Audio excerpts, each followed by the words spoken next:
All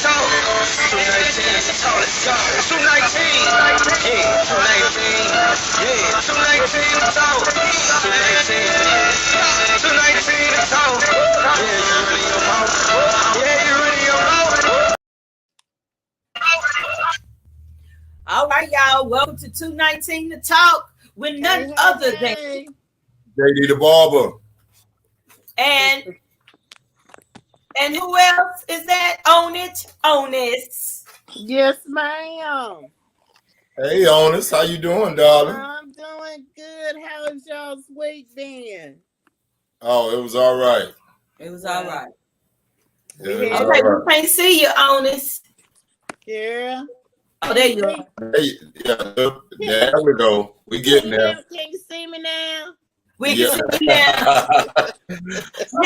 Now, we have been having a good week, you know, and they've been very, very tired. Yeah. My wife always got something on my agenda for me. Lies, all lies. He's tired. Listen, I wish it was my agenda that has him tired. Yeah, whatever. So let's dive on into these topics today. The first topic that I want to talk about, which will consume this whole entire show, is Bobby Brown Jr. has passed away. At the ripe old age of 28 years old. Wow. Can you imagine being in his shoes, minus all the craziness that he's done? But just think, he's lost an ex-wife who I believe he still loved. Mm-hmm. And as to date, he's lost 2 children. 2. Right. And they say even his daughter's boyfriend passed away. Yeah, he overdosed. Yeah. Tell you something. I think this younger generation is not really has a grasp on reality, and they don't want one. So they tend to self-medicate themselves with illicit drugs. And as today, yeah, and not only that, we tend to minimize the effects of genetics in our community. If you have an addictive gene, I think that there's a such thing as an addictive gene. I tend to agree with you. And the thing about it is, I chose not to try or do a lot of things in my life because I felt like I had an addictive gene in my body. I watched watch alcoholism and things of that nature. There was never any illicit drug use, but there was alcoholism, and I felt that right there alone was enough, or a gateway that could lead to something else. So I had to make a conscious decision in my life to, first of all, leave alcohol alone. And also at a younger age, made a conscious decision to leave marijuana alone. And there was never any other drugs that I even tried. So I didn't, I knew I had to make a conscious decision because I knew that I may have been predestined or whatever, however you want to say it, to becoming an addict. I saw crackheads growing up. I saw drug users growing up in the street. And I just but that's never the way of life for myself. Of us. I'm sorry, say again. I said, unfortunately for our people, that was a way of life for us. Right. Growing up in the hood, you're gonna see crackheads and dope fiends and all that. Well, in my lifetime too, dealing with that alcoholism in my family, I knew what things to stay away from. Right. It was like a fear. It was like in knowing a good fear to where I knew not to overindulge or even start. Right. I used to say this to myself. I used to tell people that there's nothing wrong with a healthy dose of fear. You know, there's a such thing as a healthy dose of fear. Yeah. And I thank God that I had a healthy dose of fear because it kept me away from. And you know, growing up, I had homeboys and friends and whatnot that used everything. You know, there's not a drug that's on this planet that I have not seen. Mm. But there were just certain limits to how high I wanted to get. Exactly. You know, I was riding with I'll never forget one night I was riding with a buddy of mine on his. I used to work with him, and we, my first time going out with him. I said, man, he's like, what you doing tonight? It was like a Saturday night, and we weren't going to work on Sunday. So I said, well, man, I'm going to hang out tonight at the little club that I hang out with. Well, man, I ain't really doing nothing. Won't you swing by and come get me? So I swing over there. He was a little bit younger than me. You know, I was, at the time, I probably was like 27. He's probably like 23. You know, so I was about 4 or 5 years older than him. And first of all, he comes to my car. He's smoking weed. So I smoke a little bit of weed with him. I'm just going to be honest with you. and we ride. You know, it's Saturday night in Houston. We ride. So we stop and get us a beer. So we smoking weed and we drinking us a beer. That's cool with me. That's far enough for me. You know, that's drunk and high as I want to get. Yeah. So after that, we get we riding. He pulled out some pills. Ooh. He started taking pills. Oh Lord. Then after that, we ride. We get to the club. We drinking and all that. You know, I give me a couple of shots of liquor, so I'm cool with that. But I got to drive, so I got to take him all the way back home and then take me home. So I drive, and he done pop pills, drank beer, drunk liquor in the club. Jesus. Pop, you know, he just doing everything. He had him some syrup. Jesus. Oh. So he done hit the syrup too. Talking about, man, you want something? No, I don't want none, bro. I got to drive. Was you crazy? So he done done. I literally asked him on his, man, how high you trying to get? He was fly off the building. So on the way home, needless to say, on the way home, he sleep in the car, laying on my window shower. So I get him to his house. I gotta wake him up, help him to his door, and I left him.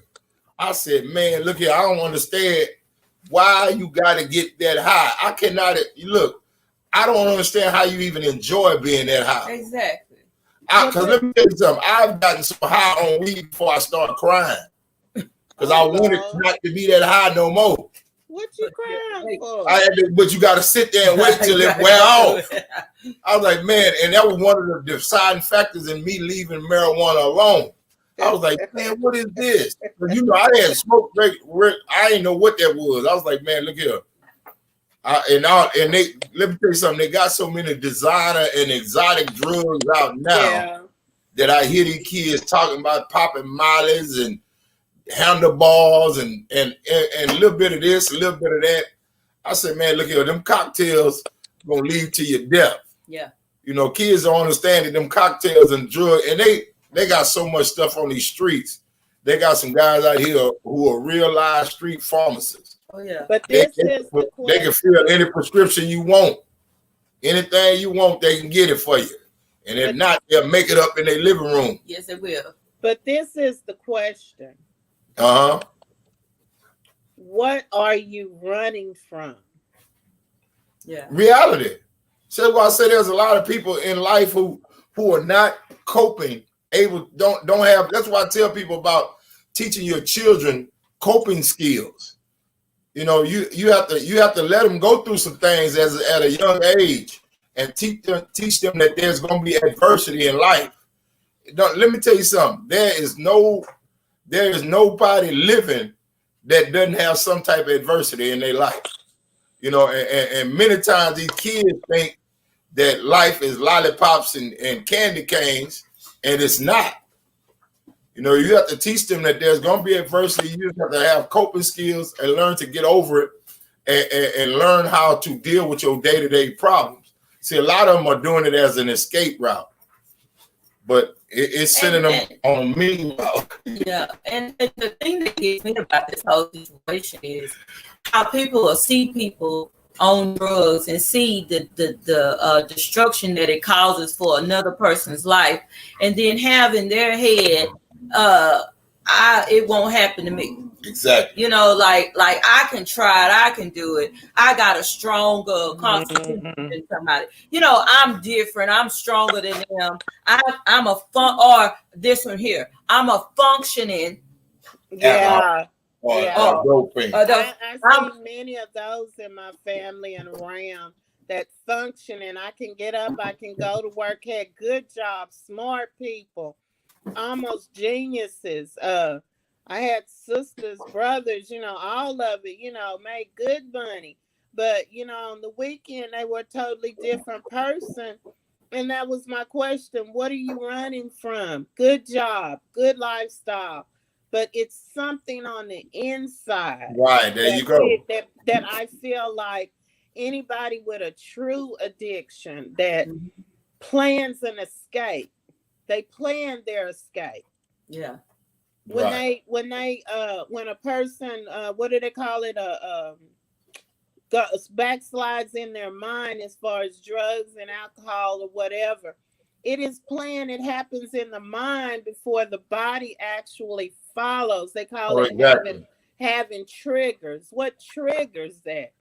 It's something on the inside that you're running from. But you have to identify with what you're running from, and we don't want to face it. We can't face it. We can't face it. Nothing that we can face.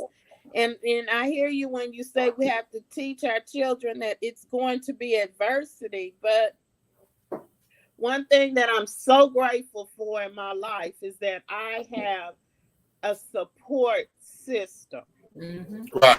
Right. And the support system that I have now, God put it in my life late in my life, but thank God it wasn't too late.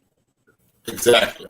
That I didn't have an addiction. Oh yeah, we all, you know, used to drink or overindulge, but you had to have, I got to get myself straight, I got to get back to work, got my kids to take care of, you know, something more than what we're running from.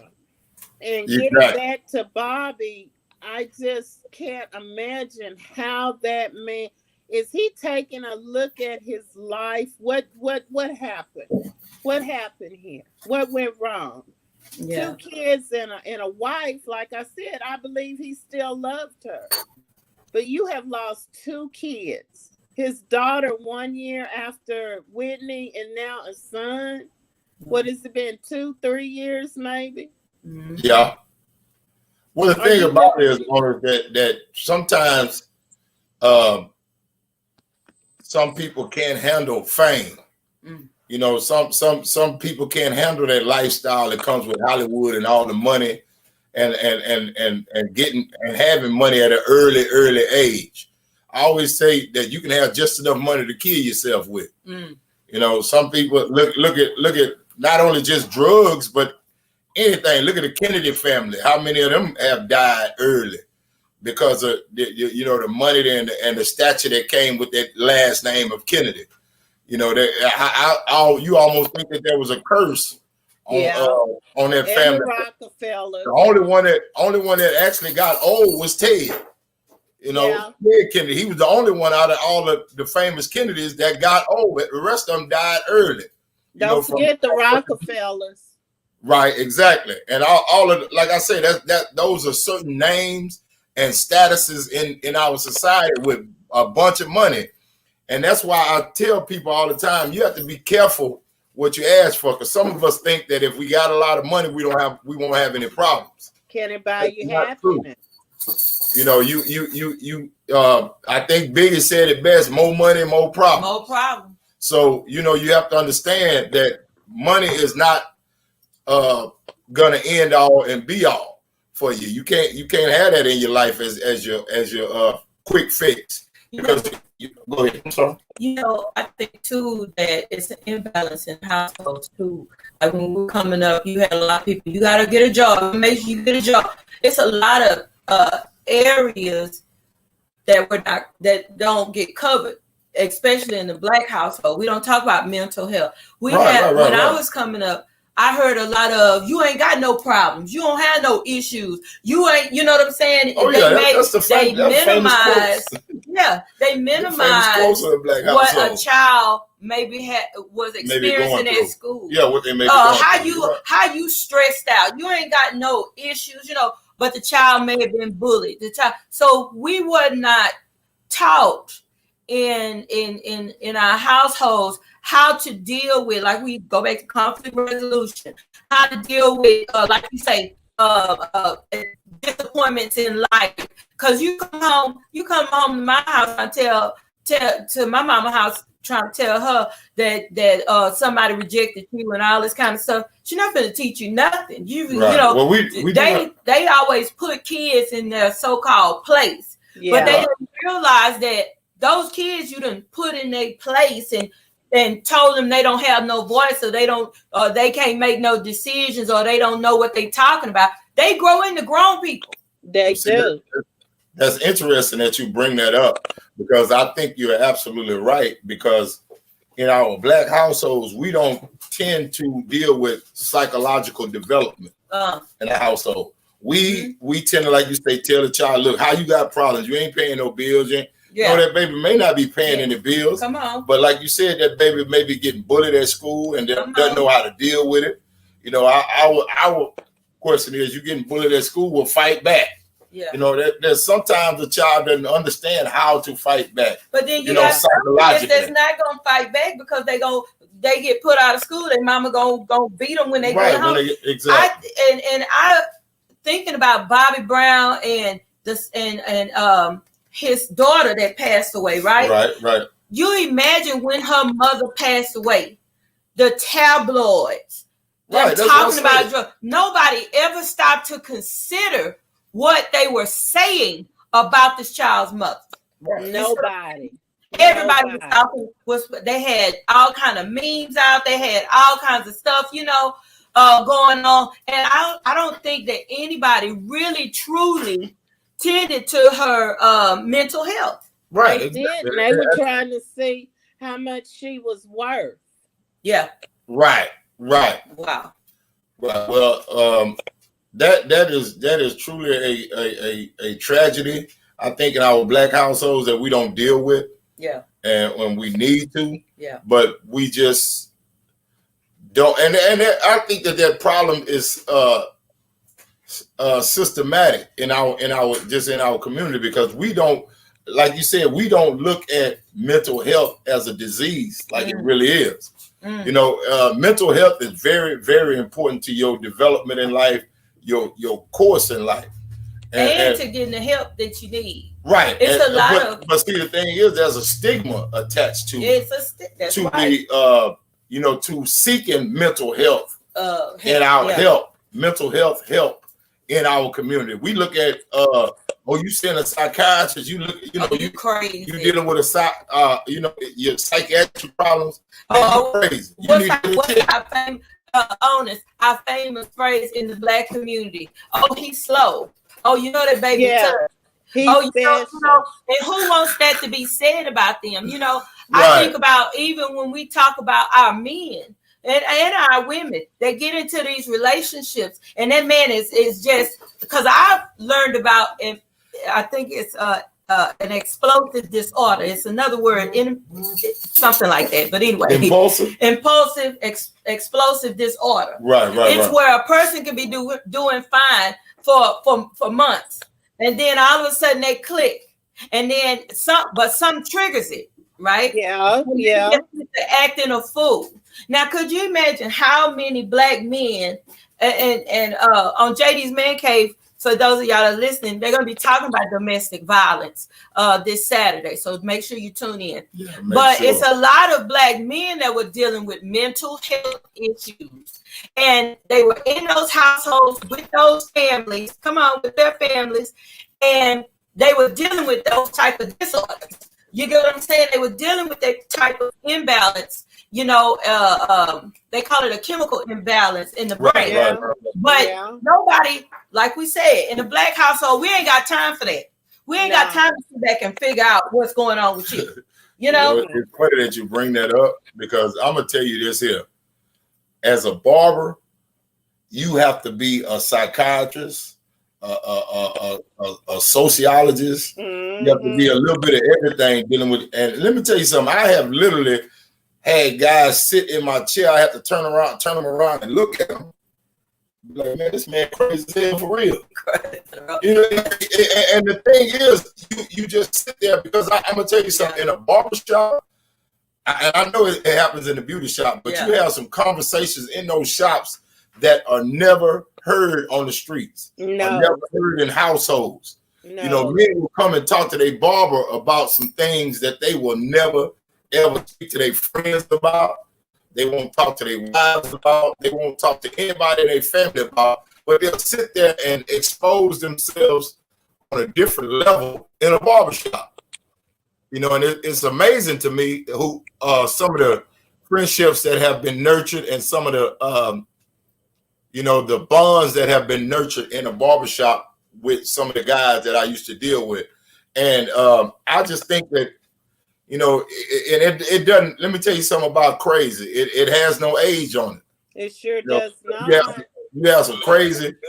You have some crazy 22-year-olds. Yeah. You have some crazy 52-year-olds. You have some crazy 72-year-olds. Yes.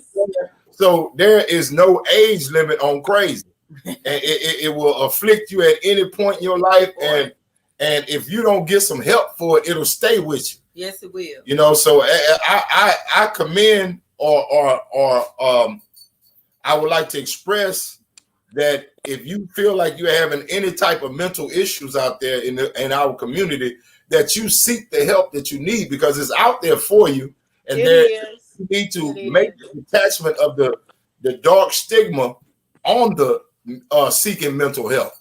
If you feel like, and let me tell you something, crazy know it's crazy. Yeah, they know. You know, you're not dealing with things in a normal manner, because somebody in your family that stopped and said, "Hey, man, what's wrong with you? Yeah, why you tripping?" If you've ever heard that in your life, you may need to seek some mental help. Yeah. No, we don't. There's nothing. I just want people to know that there's nothing wrong with that, because let me tell you something. If I get sick, I go to the doctor. Exactly. Yeah. I don't sit at home and try. I mean, I may take some cough syrup or whatever. You know, here and there, and may, you know, do some, as they call, OTC, but you can't do OTS, you know, over the streets, and think you're gonna be all right, man. You need to go get some mental help, and if a doctor prescribes it for you and give you the milligrams, then please stick to it and use it. Don't get out there and figure out what kind of milligrams you want to get out the streets, because let me tell you something, them milligrams gonna leave you stranded. You know, there's so much. I've seen them doctor up street drugs on purpose. Right. Let me tell you, I have literally dealt with people who, you know, I'm not afraid to say it, that in my life I have had drug. You know, I've sold drugs. Let's put it like that. I've been a street pharmacist myself. So what I'm saying is that I know that there is the capability of someone spiking drugs to make a different high. You know, and you got guys who got, people don't understand that these street drugs that they putting in their body, like mollies and all that different stuff they call it. There's a dude somewhere with what they call a pill press. That's pressing them different ingredients together and pressing it into a pill, and you ingesting it in your body. Yeah. No, you don't know what they put in that powder that they pressed into a pill. They could put rat poison. They put all. Tell you something. There are so many different things that they buy and just put together and press and hand it to the street, on the street, talking about this is a new gist, a new that. It's new. Yeah. And sometimes it be so new that you don't get old. No, you don't. You know what I'm saying? So you have to understand that you are taking a chance when you're doing illicit street drugs, because these are not there's no USDA, no CDC, no FDA no regulatory commission on the street at all. that these drugs don't have anything in it that can harm you today. You know, I agree with you. I agree with you. yeah, I want to go back. I want us to explore a little more about have the mental health in our households, in our Black households. We heard different stories even about women who have killed their children and right. or have Well, you know, went through like I said, there are some things in our life that happen, and you know, grandmama and them didn't talk about it. You know, mama and them didn't want you talking about that in mixed company as they talk back in the day. You know, that let me tell you something. Postpartum, you know, after you've had a child, that disease is very, very real, and it's very rampant in our Black community, and women don't deal with it accordingly all the time.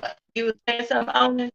Well, you know, I witnessed that firsthand for myself, which, you know, when I had my daughter, we didn't know about postmortem.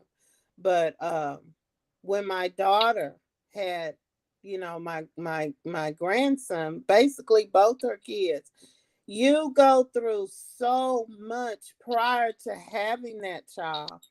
Then when you have the child, your hormones are trying to rearrange, trying to, you know, your body trying to find itself again.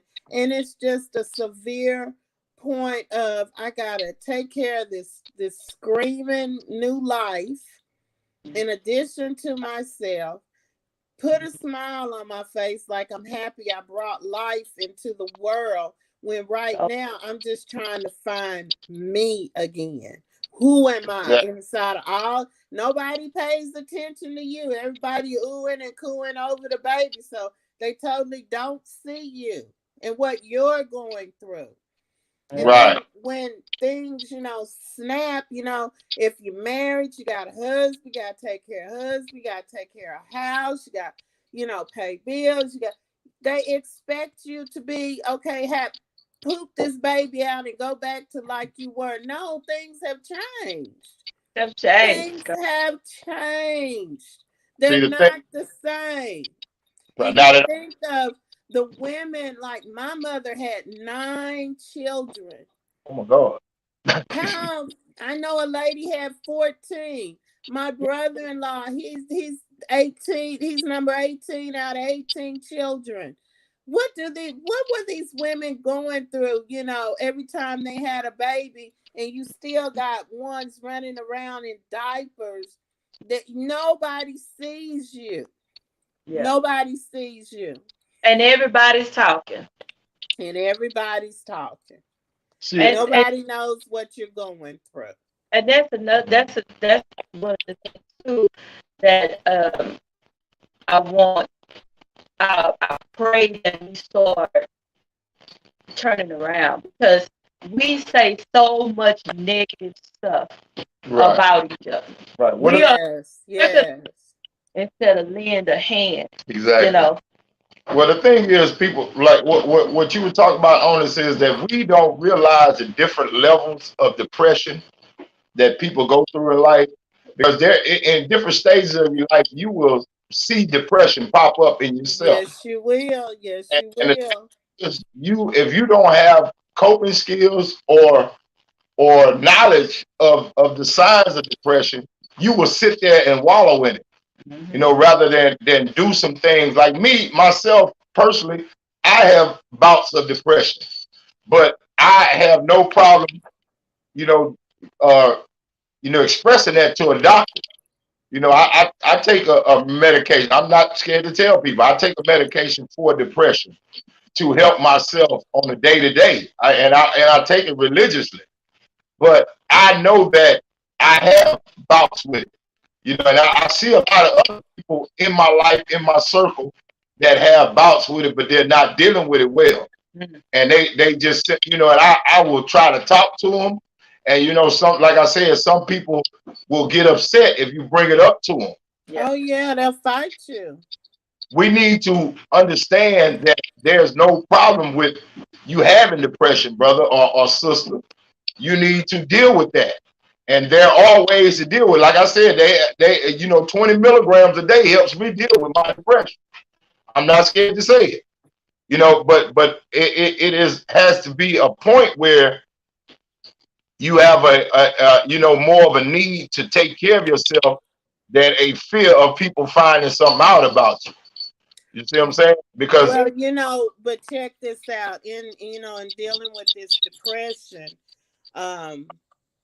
they need to train our police on top of everything, for reasons to kill us with no recourse. The ones that have mental issues, instead of just going out here killing them off, instead of dealing with them, you can, the police are just popping them off. They kill them first and ask questions later. But then I look at the family. You knew something was wrong. Exactly. And I know that there have been issues where they have called to put these people, hey, get them some help. The police come out and take no notice of this. Hey, this person is having a breakdown. Well, in my mind, I think, hey, they just shooting them off, just another crazy Negro. Let's just go on and pop them off. They have no use in society. Right. And that's only one of the problems that stems from mental health.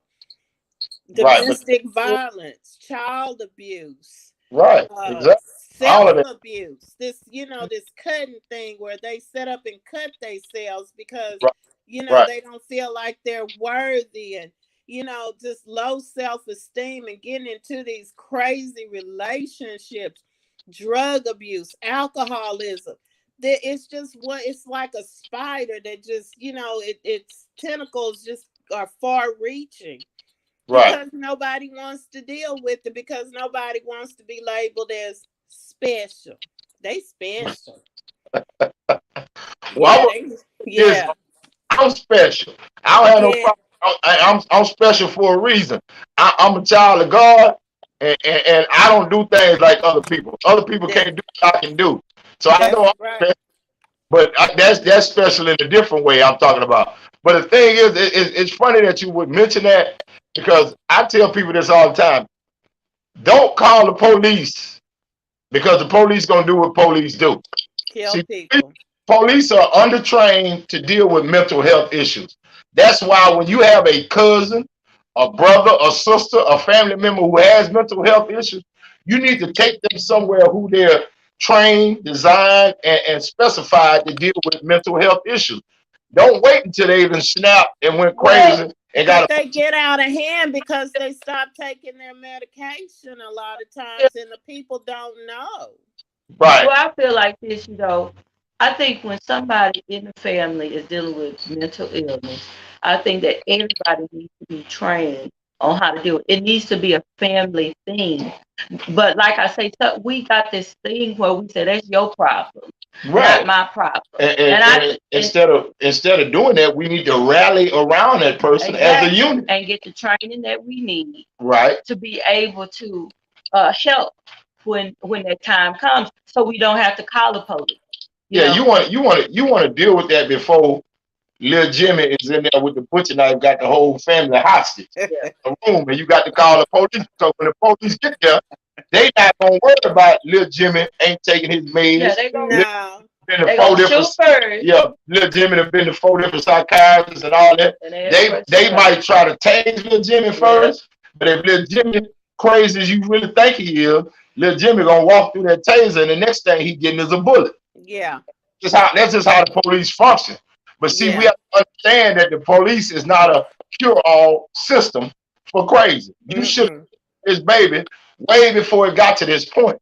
And we want to blame the police, but that's really and truly, if you go to the police academy, there's no section in the academy about dealing with mental health. But that's not your job, though. And you also, if when a person with mental health issues is younger, it's easy to say you'll deal with that person. But Right. if that person gets to a certain, because I know when a certain person that I knew turned 18, they had the right to make a decision for themselves about their mate. And I think that if you are a violent person, the family should be put in charge on if you go into a facility or if because you are a danger not just to yourself but to others. But a lot of people a lot of families don't take the time to make it a priority to put, to handle the business for a person dealing with those mental health issues. Well, that's why I But said. check this out. A lot of us, and I know I've been put in that position, they are afraid of them. And it's a normal reaction. I've been put in that position where you didn't know, you knew something was wrong, but when a person just snaps on you and I mean in the space of 2 seconds, what do? I mean, you fear for your life because I mean they just go totally off. Let me tell you something that my daddy used to say on us. I ain't gonna feed nothing I'm scared of. We got families with kids they're raising, Well, they're and they not my kids, but I mean, there are people in my family, grown adult people. And I right, mean, and it's not so much that we feed them, these are just people in our family. right, I mean, when you're not around people over a certain period of time, and you may know there's an issue there, but their family members closer to them, they may know, but just face it. I mean, people break down in a moment's notice. There's no rhythm, no rhyme, no reason. They break down, they snap. And what do you do? What do you do? You facing a grown man, 6'4", maybe 255 pounds, and he just all of a sudden he just go off, and you trying to look after babies. I mean, it's a frightful situation. So, and I know that a lot of people in that instance, the first thing they do is what? Dial 911 right, and run out the house. Get right. these babies and get up out of here, y'all. Get these babies. Yeah, but the thing is, I'm a like I said, you have to deal with that early. You can't let it instances keep on happening and think things gonna get better and ain't nobody seeking help. You ain't gonna never get well if you don't seek it's just like you have a cough or a cold and it's cold medicine sitting on the shelf, but you ain't taking it. Well, You see what I'm saying? You have the opportunity to get better, but you ain't even taking the medicine that's sitting right there. well, some of them and I have some nephews and some nieces that were on medication, and their Uh, number one reason for discontinuing the medication, I don't like the way it makes me feel. It impairs me. I'm a zombie. And number one experience that I've seen is my grandson. And I don't know if y'all met my grandson. Smart young man. Right now he's quiet. Y'all have to check him for his pulse a lot of times. Respectful, just a good young man. But at one time in his life, as so many as our little boys are, they're hyper. They all over the place. And they don't want to teach them. They don't have the skills to teach them. And to recognize their attention span, even though they're smart, their attention span is that long. So what they want to do, they send him to counseling and they want to get him on drugs. My daughter let him stay on those pills for 2 weeks because when he would be bouncing off the wall, you give him a pill, you have to look up, his eyes just be glassed over. right, In some instances, it's a teaching. So we learned to cope with him. We have to learn, okay, his attention span is this long. right, After that, turn him loose, let him tire himself out, let him play, let him do whatever he want to do. He just got extra energy. Let him go. But I Right. tell you what, he knew right from wrong Right. because we stayed on him. Do you understand? You know, like we'd ask him, do you understand what I'm saying? Repeat back to me what you say, what I just told you. Right. Repeat back. And he repeated back. So I know you understand. So the drugs, that's what a lot of them, the number one thing they say is that they didn't like the drugs. It kept them from doing certain things. It impaired them. It made them into zombies. Well, you know, you talk about something that I understand, because when I was dealing with my nephews when they were growing up, right? It was 4 boys. And they would, you know, my sisters would put them and myself, they would all come together at my mother's house. And you know, when 4 boys get together, they about to have, you know, you got little boys Ooh. a year or two apart. I would literally only take them and put them in my car, my truck, and take them to the park and just let them run and play until Yeah. all that energy. And they couldn't get back in the car or the truck until I had to almost drag them back there. They had to be tired and wore out. When I got them back home, all they was good for was take a bath, eat something, and go to bed. You know, you have to get that, give them an outlet for that energy is what I'm trying to. Yeah. Yeah. The They thing, want to keep them chained. They want to keep them, you know, put in a box, act this right, way, act that way. But you know what? They're smart. I have a nephew, exceptionally smart. He can take a TV apart that's not working and put it back together, and you flip a switch and the TV come on, but he's bipolar. right. And see, the thing is, I was telling, I tell people, I think as a kid, with the diagnosis, what they call the ADD and all that, Yeah. I think as a kid I had ADD, but my I mom think had. most of us did. We Hold up, kids. We want to run. We want to play. I had ADD, but my mama had a BELT, and and let me tell you something. She knew how to use it and wasn't afraid to use it. And the thing is, she knew that her son was kind of hyperactive and whatnot. So she took me to the football field and put me out there. And I learned a love for football, and that was an outlet for me. You know, I learned that playing football and the camaraderie of it and the teamwork and all of the different things that you learn as an athlete, and you know, your accountability. There's so much that happens when you're dealing with a team sport that Yeah. that helped me, because I really think I used to tell my son, your daddy was crazy, because I would literally be sitting in class on us in high school and could not wait to get that stinky uniform on and get out there and take out my frustrations on the football field. Because Yeah, but that was an outlet for you. exactly on that field, I can hit you as hard as I wanted to, and the police wasn't coming. You know, I could do what I wanted to out there on that field and take out my aggressions and my anger and all the pent up frustrations that I had from the entire day. I could take them out on somebody on that field, and that was my outlet. And that, you know, that was my self medication. But you have to learn and guide a child or a young adult in a positive situation and learn how to give them something in some way to help cope with whatever they're going through. But you have to be patient, but also have to take an interest in what's going on with your children.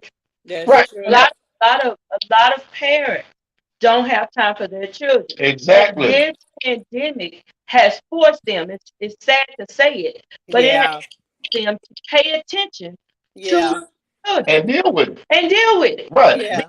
Yeah. Because you going to work or your child's going to school or whatever, and the teacher's telling you what Johnny is doing at work. I mean at school, and you telling the teacher, not my son. But you Mm. tell your son because You don't spend no time with the it. teacher has more time with your Exactly. son You have to than spend you no do. time with it. You know, so I think that, like I say, that this has been an opportunity for a lot of parents to make a real serious decision, you know, and take an interest in what their children are doing, their mindset, you know, what's going on. Because I know It was a lot of reports where parents were so frustrated. Want to take them kids back to school. Look, wanted to take them back to school, you know. Yeah, let me tell you, drinking again. my mother. I'll never forget. I was 6 years old, and I was a big 6-year-old. I'm just gonna say it. I was a big 6-year-old. I wore them little pants. I don't know if y'all remember back in the day they had pants that they call husky. Yeah. You know, I wore them as a kid because I had big legs, you know, big thighs. You was husky. I was a little husky little cat. My mom looked at me and said, "You're not gonna be sitting around here at this house eating up everything and not doing nothing with yourself." Because I was the oldest and the only boy. So my mama took it upon herself to take me. My mama took it upon herself to take me to the park and put me in football. You see what I'm saying? She knew that she had to find some kind of way and somebody to help her deal with this big kid of hers. You know, who and she knew that, you know, I used to be in the yard tackling people and running with my friends. So she was like, "I'm gonna put this boy in football." Yes. Yeah, but see, that was my mama knowing her child. My mother took me to Oshman's. I never forget Oshman's. Oshman's was a sporting goods store in Houston that no longer Old school. Oh my God. old school store. But she took me to Oshman's and bought every piece of football equipment that I needed to go play football, and took me up to Yellowstone Park right here in our neighborhood, and took me to one of them coaches and said, "Hey, I got a 6-year-old big kid." They were looking at me like, "He's 6?" Yeah. They were like, she was like, "Yeah." Well, okay. She said, "Here's one of y'all players. Y'all need just call me when practice is over with. I'll come back and get it." And that was it. And the coaches grabbed me and took me on, took an interest in what I was doing, and turned me into a football player. You see what I'm saying? But I don't know where I would have been in my life and what kind of skills I may have right now if it had not been for me getting involved in organized sports and football. And I ended up playing baseball, basketball, and everything else in my life. But people need to understand that you have to train a child early so that, and put them in things that will help them grab social skills. If you don't know it for yourself, take them to somebody who can help them. That's true. So That's very true. I don't understand parents nowadays where they, you know, women who are raising kids and young men. Men do it too. And talk, well, I mean, yeah, that's why I said parents and women raising kids. Parents mean a man too, young lady. That talk about, I don't want him in that because he may get hurt. Yeah, he may get hurt. That's true. I got hurt a lot of times, but I also did a lot of hurting. But I learned how to deal with who I was and who I had to develop into, and I learned such things as accountability. Yeah. I understand teamwork. I understood, you know, in football you get project, what they call it, problem resolution. Yeah. You know, a lot of different coping skills that you need in life, and people don't understand that. But you get a lot more out of organized sports than you do. You know, there's more advantage than there is a disadvantage to it. Yeah, You know, it is. Yeah, it is. But you people, know, you use sports as an outlet to calm yourself down, and I've heard other men say that, you know, that for it to be used as a coping mechanism. right, And then right. this is probably a subject for another night. But what about those parents that look, they child 6 years old and they already they take them out to the football field and they already making plans for them to be a Texan, you know, a Houston Texan after one game, and they push that on them and push that on them and push that on them till the kid sees nothing but he loses total focus of everything else. But I'm gonna be a Texan, and it's good to have aspirations. You know, we should have aspirations, but you know, the parents be out there rolling on the ground fighting, you know, because the kid get a wrong call. You know, it's just, you know, it's just crazy. We take things to a whole nother level. Yeah, I never forget this one time. Honest, it's funny you talk about that because I always saw football as just fun. You see what I'm saying? Yeah. I didn't realize football wasn't just for fun until I got to the college level and started playing. All the way through little league, middle school, and high school, it was just for fun. I remember being at the park playing little league football. And like I said, I was always much bigger than most kids my age. And this little guy, he had all the latest this and the best that and whatever. And he was a little running back. You know, his parents, I guess they doted on him being one of the great ones. Like you say, at 9 years old, you making plans for this baby to be in the NFL. Mm-hmm. And then trying to nurture his education and all the other things that come along with playing football. So I hit this little cat real hard, and his mother snatched she grabbed the strap off of her purse, came out on the field and tried to whoop me. And my mama told her, girl, if you hit my child, I'm gonna kill you out here. She said, he don't need to be hitting my baby that hard. My mama told her, if you don't want your baby hit, keep him on the sideline with you. You see what I'm saying? But that's the type of energy that's around some of these parents. They are so into it and whatnot that they don't understand that this is all for fun. These kids out here having fun, and when it gets past them having fun, you need to take that child somewhere else. Baby, they be rolling around on that grass like they in a girl, I've seen football gang fights with fathers. You know what I'm saying? With fathers, coaches, and everybody get involved in it. Just a big crowd block party. Everybody fight. But see, those are adults who don't have coping skills. You see what I'm saying? Because there's no reason you're supposed to be at a little league football game fighting. You see what I'm saying? There's so many other outlets for resolution than getting out here as a grown man fighting with another grown man about a call or play at a little league football game. Yeah, see, it's sad. We don't have coping skills as adults. That's where I tell you have to learn that growing up, or else you become, you 22, 52, 72 with the same issues. You coming back in here? Okay, so what time is the potato salad and the raisins being served Thursday? See, that's all I'm talking about. Well, I'm gonna tell you this: the potato salad will be ready. The raisins will be on the shelf in a box. You can come get you some if you want some. But they not be. Those are two different dishes. They not be up in the potato salad. The potato salad is separate from the raisins. That's for sure. Then I'm calling 911. Cause he done lost his mind. She gonna know then to call me some help because I done lost my everlasting mind. Somebody go try that, y'all. Somebody go try that. But with that being said, they telling hey, cancel your Thanksgiving celebrations and whatever. But I just want to throw out there that I'm thankful every day. It's past the turkey, it's past potato salad, plus or minus the raisins. Right. It's past potato pie. Hey, you don't have to have a reason to get together, and our reason for being thankful every day is that God allows us to get up, put our feet on the floor, to abide and live in one more day of his grace and mercy and his loving kindness.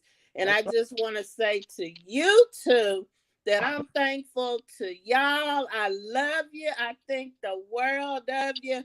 So I thank y'all. That y'all my Thanksgiving. I give thanks to God for you. Amen. And we love our owners. we own. And I ain't mad at my queenie for coming and showing out, baby. They was talking about you at Bible study last night. I said, that's my queenie and my JD, baby. Yes. I look, honest, I tell people all the time, at our age, we have a right to choose who our family is. Yes, we do. Yes, we do. blood don't make your family, it only make your kin. There it is. There it is. Family is the relationship and how you deal and treat each other. That's And right. let me tell you something, Onus is part of our family. Yes, she is. So I'm here to tell you that you got family. Yes. How me and Queen view Onus. Onus is, Yes, and y'all got a whole y'all have acquired a whole new family. amen. Yeah, we Just in case you didn't know. Oh yeah, we look, me and Queen, and all the time, every time we ride away from y'all church, we talk about when we going back. No, and Don't we need got, no excuse. Just roll on up in there. we're Don't going need back. no excuse. You know, it ain't I tell people this all the time too, Onus, ain't nothing like fellowshipping with good people, good, good, honest, genuine people. And when you Yes. find people in your life, you need to grab hold to them and make them part of your family and And become celebrate. part of theirs And and celebrate. celebrate each other. You know, we have no problem celebrating each other. Me and my wife, No, we me and my wife should. celebrate each other every day in our household. And when you have things and you bring them up to us, we celebrate with you. You know, Yeah. that's what life is all about. And that's what family's supposed to do with one another. Like I said, I told Queenie, I said, I know you're special. When my head apostle get up out of her seat Uh-oh. and make her way to you, not once but twice. But Right, twice. right. And this is what I was told. I was told Sunday that they said they enjoyed you, but my Pastor King, he said we were put in our lives. We were put in each other's lives for a reason. Exactly. You know, he said God put y'all, he put us together. Right. I See, know he did. I know he did. Y'all never know how grateful. And like when you said people turn their back on you, quit coming around your house. I told him, I said, look, I go, I sit, I kick back, I eat, I get fed. I said, honey, it ain't nothing but love. Yes. Exactly. See, my wife is always talking about what they call divine appointment. Divine appointment. Yes. And we had a divine appointment to meet each other and fellowship with one another. And there was a reason, like you said, God brought us all together. Amen. Yes. Relish and thank God for that. And we simply, do what we're supposed to do. Put it like that. Yes. And handle each other accordingly. Because like I said, at our age, we have a right to choose who our family is. We do. It's nothing, I've had enough negativity in my life. Exactly. And I just said that, hey, if you're not bringing, I have to counsel too many people. But you want somebody with some type of positivity. Yeah. What are your goals? What are you gonna do? What you got planned? Hey, I get tired of hearing woe me victim stories. Woe is me stories. Yeah. I have to deal with that because that's my assignment. I signed up for it. My wife. I'm not a victim. I'm nobody's victim. I am victorious. There you go. I do claim the victory, and every day is a blessing. Right. See, my wife. No woe me is stories here. Like so that's what I'm thankful for. Look, you hear me, Honest? My wife has a saying for that kills me every time she say it. She called it, people always po mouth. Yo! Oh my God, that is so funny to me. Po mouth. I need her not to be quoting my apostle anymore. But that's what I call it po mouth. Yes.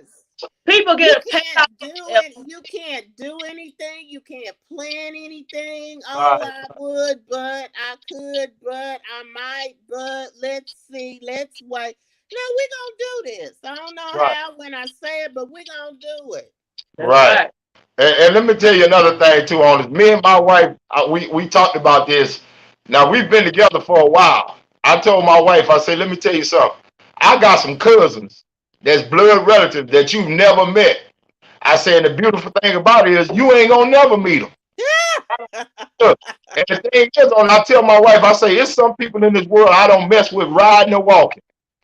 I don't care if they riding or walking, I don't fool with them. You know, and like I'm saying, I know they my blood, they family. You know, they kinfolk. That's what I call them. You kinfolk. You ain't family. Yeah. You know, because I know if I allow you the opportunity, you gonna get me. Yes. And Yes. people like that I know if I give them the opportunity, they're gonna get me. I don't keep them around me. I don't give them the opportunity. That's right. Yeah, that's true. That is, we all have those. We all have those. Trust and believe. We all have those. Right. But you know what? We have a choice. Like you say, we have a choice. I choose not to be around negativity. Amen. I want to be around people who can enrich me, who I can enrich. There you Iron go. sharpens iron, you know. So, Man, I love that. But I'll yes. come to the close of our hour, and we've had a great talk and great discussion. And I am so grateful and thankful for you coming on the air with us tonight and us taking care of this topic and the different topics that we bounced around on. Yeah. We had a discussion that will help some people. And like I said, if you have any mental health problems, let's get rid of the stigma in the Black community about mental issues. Yes. Let's go out and get ourselves taken care of, get counseled, get medicated, whatever you need to do to deal with your mental health. Yeah. Let's take mental health. Let's take mental health as seriously as we do physical health. Yes. You have to take a holistic approach to your entire body. You want to be sound mentally and physically. Right. So let's true. And let's get rid of the stigma in our Black community and go out and get the help that we need. So Amen. On that note, I'm going to let you go ahead and sign off tonight. Well, here I come from the north side once again, bringing you peace and blessings. Hey, next week is Thanksgiving. And again, I say I'm thankful for the people that I have in my life. Amen. I count it a blessing every day. So, hey, y'all hang in there. This year is almost over. So we really need to count our blessings. So peace and hair grease. Love you much. Well, this is JD the Barber signing off for 219 to Talk. And let me just explain, like Otis was saying, this is Thanksgiving coming up, and we have a lot to be thankful for if we are still here, as they say. And I just want to say that we need to get with our immediate family, take a evaluation of them, and help those who need the help and help them seek the help that they need. That's true. Let's just sit around this Thanksgiving and break bread with our immediate family, first of all, and be thankful and thank God for the year that we have had thus far. So we all got things to be thankful for, and let's make sure that we do that. All right, whether that be on Zoom, StreamYard, whatever tool you're using. Some of y'all may not even step foot over into somebody else's house. It's all good. God has provided a way through Messenger on Facebook, Twitter, all kinds of ways that y'all can talk to each other and give thanks together. We love you. God bless, and we'll talk to you next time on 219 to Talk. Yes, blessings.